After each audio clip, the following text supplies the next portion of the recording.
प्रिय छात्रों, नमस्कार। आज हम आपको ये बतला रहे हैं कि पोलर कोऑर्डिनेट सिस्टम में किसी रेखा के समीकरण को किन किन प्रकार से लिखा जाता है। क्लियर? तो देखिए, सबसे पहले तो ऐसा है, ये कहलाता हमारा लंब रूप। तो इसके लिए आपको नियम ये है, यदि किसी सरल रेखा पर पोल से, क्योंकि कोऑर्डिनेट सिस्टम में जो होता है एक पोल होता है और एक इनिशियल लाइन होती है, और किसी बिंदु के एक रेडियस वेक्टर होता है और एक वेक्टोरल एंगल होता है। तो यदि किसी रेखा पर पोल से डाले गए लंब की लंबाई p है और वह लंब, रेखा नहीं लंब, इनिशियल लाइन के साथ अल्फा कोण बनाती है, तब उस रेखा का समीकरण r cos theta minus alpha बराबर p होता है। आप इसको इस प्रकार से समझ सकते हैं, यदि आपकी ये इनिशियल लाइन है और ये आपका पोल है और ये आपकी रेखा जा रही है और इस रेखा का समीकरण ज्ञात करना चाह रहे हैं आप, तो इस पोल से आप इस लाइन पर लंब डालिए। इस लंब की लंबाई p के बराबर है और ये लंब जो है इनिशियल लाइन के साथ अल्फा कोण बना रही है। तो इस रेखा का समीकरण ज्ञात करने के लिए आप जब इस सूत्र के अंदर अल्फा और p का मान लगा देंगे, तभी इस रेखा का समीकरण ज्ञात हो जाएगा। कहने का तात्पर्य यह है कि यदि रेखा पर मूल बिंदु से डाले गए लंब की लंबाई दी गई है p और वो लंब द्वारा इनिशियल लाइन के साथ बनाया गया कोण अल्फा दिया हुआ है, तब आप उस रेखा का समीकरण ज्ञात करना चाहते हैं तो इस सूत्र की सहायता से ज्ञात करेंगे। जब इस सूत्र में आप अल्फा और p का मान लगा देंगे तभी आपको इस रेखा का समीकरण ज्ञात हो जाएगा। दूसरा है पोल से जाने वाली रेखा। मान लीजिए ये आपकी इनिशियल लाइन है और ये आपका पोल है, तो इस पोल से जाने वाली आपकी ये रेखा भी हो सकती है, ये रेखा भी हो सकती है, ये रेखा भी हो सकती है, ये रेखा भी हो सकती है, अनंत रेखाएं होंगी। हमें इसमें से किसी एक रेखा का समीकरण निकालना है। मान लीजिए इस रेखा का समीकरण निकालना चाहते हैं हम, तो हम ये ज्ञात करेंगे ये रेखा जो है वो इनिशियल लाइन के साथ कितना कोण बना रही है, ये अल्फा कोण बना रही है मान लीजिए, तब इस रेखा का समीकरण होगा थीटा बराबर अल्फा। मान लीजिए ये आपकी इनिशियल लाइन है और ये आपका पोल है, इस पोल से आपकी एक सरल रेखा जा रही है और ये कोण आपका बीटा के बराबर बना रही है इनिशियल लाइन के साथ, तो इस रेखा का समीकरण होगा थीटा बराबर बीटा। अगर मान लीजिए एक लाइन आपकी ये जा रही है पोल से और ये मान लीजिए इनिशियल लाइन के साथ गामा कोण बना रही है, तो इस रेखा का समीकरण होगा थीटा बराबर गामा। इस सूत्र की सहायता से हम ऐसी रेखाओं का समीकरण ज्ञात कर सकते हैं जो रेखा मूल बिंदु से, अर्थात रेखा पोल से जा रही हो।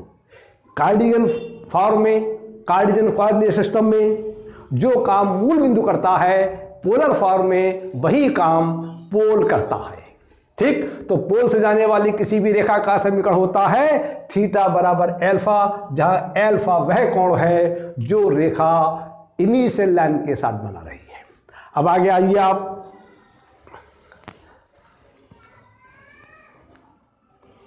आपको एक बिंदु ये दे रहा है, इस बिंदु के निर्देशांक दे रहा है r1 थीटा 1 और एक बिंदु ये दे रहा है, इस बिंदु के निर्देशांक दे रहा है r2 थीटा 2, और इन दोनों बिंदुओं को मिलाने वाली रेखा का आपसे समीकरण पूछा गया है। तो जैसा कि आप जानते हैं, कार्टेशियन कोऑर्डिनेट सिस्टम में यदि एक पॉइंट आपका दिया है x1 y1 और दूसरा पॉइंट दिया है x2 y2, तो इन दोनों बिंदुओं को मिलाने वाली रेखा का समीकरण ज्ञात करते हैं y माइनस y1 बराबर y2 minus y1 upon x2 minus x1 into x minus x1 के सूत्र से।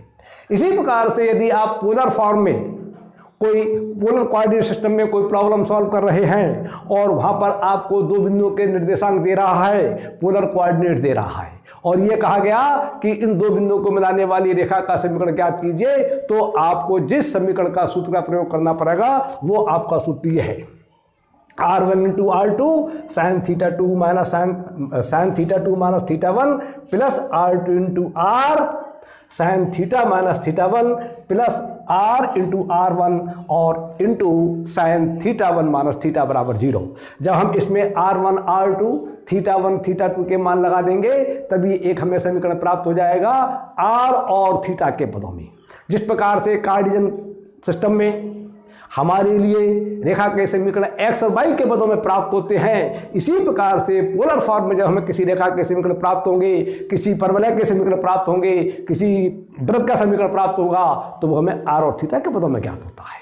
तो इसमें हमारा जब हम R1 R2 थीटा 1 थीटा 2 के मान लगा देंगे तभी हमें दो बिंदुओं को मिलाने वाली रेखा का समीकरण पोलर फॉर्म में प्राप्त हो जाएगा, अर्थात r और थीटा के पदों में ज्ञात हो जाएगा। क्लियर? अब देखिए आप आगे आइए। जैसा कि आप जानते हैं, यदि कार्टेशियन कोऑर्डिनेट सिस्टम में आपकी एक रेखा ये दे रहा है और इस रेखा का समीकरण है ax प्लस by। अच्छा, एक बात पहले ही देखिए आप, जैसे कि आप जानते हैं ax plus by plus c बराबर 0 ये रेखा का व्यापक समीकरण होता है कार्टेशियन फॉर्म में। जितने भी रेखा के समीकरण हैं उन सबको अंत में सॉल्व करने के बाद हम इस फॉर्म में लिख सकते हैं, इसलिए ये कहलाता है आपका व्यापक समीकरण। इसमें a का मान, b का मान, c का मान जिस प्रकार से होगा उसी प्रकार से रेखा का समीकरण बन जाता है कि मूल बिंदु से जाने वाली रेखा है या x अक्ष से कितना अंतःखंड काटती है, y अक्ष से कितना अंतःखंड काटती है, x अक्ष के साथ कितना कोण बनाती है, सभी कुछ हम मालूम कर सकते हैं। तो इसी प्रकार से पोलर फॉर्म में रेखा का व्यापक समीकरण होता है ये 1/r बराबर a cos theta plus b sin theta. ये रेखा का हमारा व्यापक समीकरण होता है। इसमें a और b के मान परिवर्तित होते रहते हैं तो रेखा के नई रेखाओं के समीकरण हमें प्राप्त होते रहते हैं। क्लियर? अब मान लीजिए आपकी एक रेखा दी गई है, ये रेखा है और इस रेखा का समीकरण आपको दिया हुआ है 1/r बराबर a cos theta plus b sin theta. और इस रेखा पर एक रेखा जा रही है आपकी ये, और ये रेखा इसके साथ 90 अंश का कोण बना रही है, अर्थात इस दी गई रेखा पर लंब रेखा का समीकरण ज्ञात करना है पोलर कोऑर्डिनेट सिस्टम में। तो आप क्या करेंगे, आपका वो समीकरण बनेगा 1/r बराबर a cos theta plus b sin theta पर लंब रेखा का समीकरण होता है λ/r। तो यहां पर हम कर देंगे λ/r बराबर a cos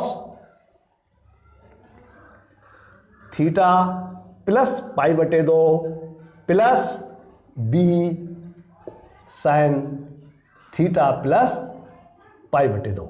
ये हमारा जब हम इसमें थीटा का मान लगा देंगे, π/2 लगा देंगे तभी हमारे लिए इस रेखा का समीकरण प्राप्त हो जाएगा। लेकिन उसमें एक शर्त कोई और दे रहा होगा, उस शर्त को लगाने के बाद हमें लैम्डा का मान मालूम पड़ जाएगा। जब लैम्डा का मान हम लगा देंगे और यहाँ पर π/2 लगा देंगे तभी हमें इस लंब रेखा का समीकरण प्राप्त हो जाएगा। जिस प्रकार से आप जानते हैं,